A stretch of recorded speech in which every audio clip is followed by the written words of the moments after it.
ज्या तालुक्यामध्ये अभिजित आबांना कोण ओळखतही नव्हतं त्या तालुक्याच्या शेतकऱ्यांनी व कारखानदारांनी अभिजित पाटलांना मोठ्या मतधक्क्याने विजय केलं. त्या अभिजित पाटलांनी शेतकऱ्यांना व कामगारांना फसवून 347 कोटी आपल्या घशात घातले. त्याचा अभिजित पाटलांनी सर्वप्रथम हिशोब द्यावा आणि शेतकऱ्यांच्या मुलांवरती त्याच्यानंतरच पोटी गुन्हे दाखल करावे. उपोषणानंतर कारखान्यामध्ये ज्या कामगारांचं बिल अडकलं होतं, अंदाजे रक्कम 34 ते 40 कोटी जास्त असत होती. 50% रक्कम वाटण्यात आलेली आहे व त्यांच्या सहकार्याने अडकवण्याचा प्रयत्न केला होता. 3 ते 4 वेळा त्यांना पैसे देऊ केले होते, परंतु किरणदादा काय विकले गेलेले नाहीत.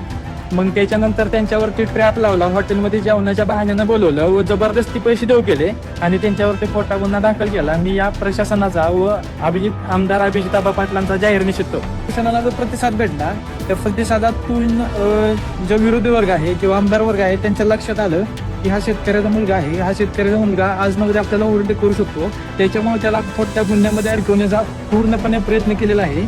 अभिजित आबांनी असू द्या, कामगारांचे थकीत बिल असू द्या, याचा हिशोब अगोदर जनतेला द्यावा आणि मग शेतकऱ्यांच्या मुलांवरती खोटे गुन्हे दाखल करावेत. किरणदादांना अडकवण्याचा प्रयत्न याच्या अगोदरही 2 ते 3 वेळा झाला होता, परंतु तो पैसे घेऊन काय मॅनेज होत नसल्यामुळे कटकारस्थान रचून त्याला जेवणाच्या बहाण्याने हॉटेलमध्ये बोलावलं आणि जबरदस्तीने पैसे देऊन दिले आणि पैसे देऊन त्याच्यानंतर त्यांची जो पूर्णपणे सापळा जो रचलेला होता त्याच्यामध्ये त्याला ट्रॅप केलं आणि त्याच्यावरती खोटा गुन्हा दाखल केला.